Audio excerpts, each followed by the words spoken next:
A CIF também ajuda no conhecimento dos fatores determinantes dos problemas de saúde. Esses fatores determinantes muitas vezes estão relacionados com os fatores ambientais e não com os fatores pessoais ou fatores biológicos das pessoas. Assim, o desenvolvimento de um problema de saúde pode começar pelo ambiente. Analisar o ambiente, a situação do ambiente e a influência dele na vida da pessoa é essencial para se conhecer o estado de saúde de uma população. Por exemplo, é sabido que as populações de etnia africana têm maior tendência de desenvolverem hipertensão arterial. O gráfico que você visualiza na imagem é um gráfico que mostra a pressão arterial dos nômades do Quênia em comparação com funcionários públicos de Londres. Apesar de, biologicamente, os africanos terem mais tendência de terem hipertensão arterial, veja no gráfico que os hipertensos estão mais presentes nos funcionários públicos de Londres. Isso muito provavelmente se deve à influência dos fatores ambientais nas condições dessas pessoas, o que influencia no aparecimento das doenças. Assim, nós temos então dois conceitos. O primeiro de causa dos casos e o segundo, causa de incidência dos casos. A causa dos casos se relaciona com os fatores biológicos que podem gerar doença.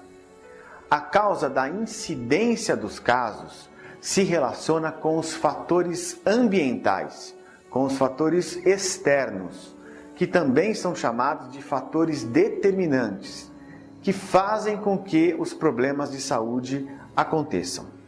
Assim, para que você conheça a situação de saúde e de funcionalidade de uma população, é necessário conhecer o ambiente no qual elas vivem e não apenas individualmente quais são as tendências biológicas de cada indivíduo dessa população. A CID e a CIF geram informações diferentes, por isso elas são complementares.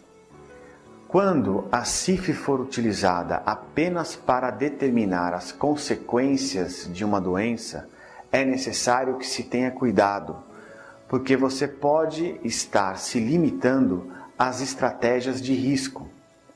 Esse cuidado precisa ser tomado para que o caso seja esclarecido de uma forma completa, considerando também os fatores determinantes. Ao se avaliar uma população inteira em relação ao seu estado de funcionalidade, independente da presença de doença, nesse caso, com certeza, você estará conhecendo os fatores determinantes e os riscos aos quais todas as pessoas estão submetidas. Durante o processo de criação da CIF, as suas antecessoras ICIDH e ICIDH2 foram criadas para classificar as consequências das doenças. Durante esse processo de criação, esse conceito mudou e a CIF se tornou uma classificação de componentes de saúde e não apenas considerando esses componentes como consequências de doenças. Eles também podem ser ou constituírem fatores que vão ter a doença como resultado final. É necessário que você classifique a situação de uma pessoa considerando todos os fatores que envolvem a vida dela. A CIF foi adotada oficialmente pela Organização Mundial da Saúde no ano de 2001 por meio de uma resolução, a Resolução 54.21.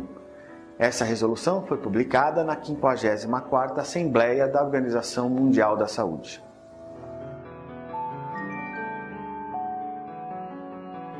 As classificações internacionais também têm outras serventias. A CID e a CIF também são usadas para a padronização da nomenclatura. Enquanto a CID ajuda na padronização da nomenclatura sobre doenças, a CIF determina a nomenclatura para a funcionalidade humana. Ambas as classificações também podem justificar por que uma pessoa procura um serviço de saúde. Ambas também podem sofrer adaptações gerais ou novas versões para usos específicos. Versões da CIF em todas as línguas estão disponíveis no site da Organização Mundial da Saúde e você pode conseguir imprimir em PDF.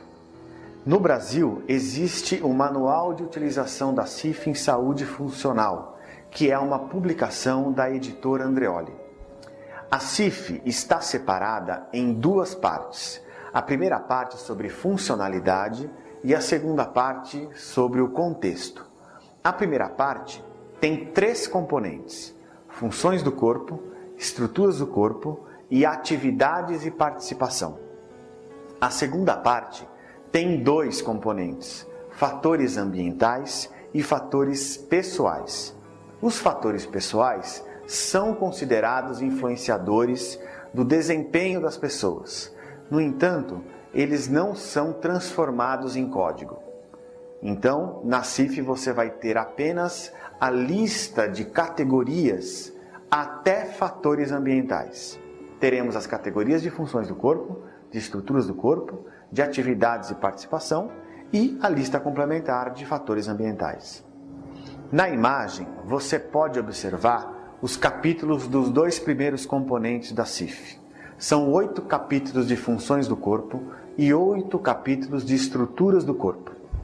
Identificamos as funções do corpo pela letra B, de Body, e identificamos as estruturas do corpo com a letra S, de Structure.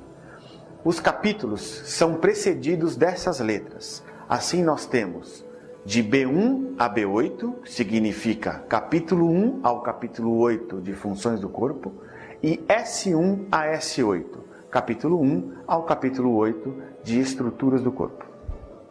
Agora você visualiza o componente de atividades e participação. Ele é identificado pela letra D, de Domain. São 9 capítulos. Você visualiza então do D1 até o D9. Agora você visualiza o último componente da CIF, o de fatores ambientais. São 5 capítulos. Esse componente é identificado pela letra E, de Environment. Então você visualiza de E1 até o E5.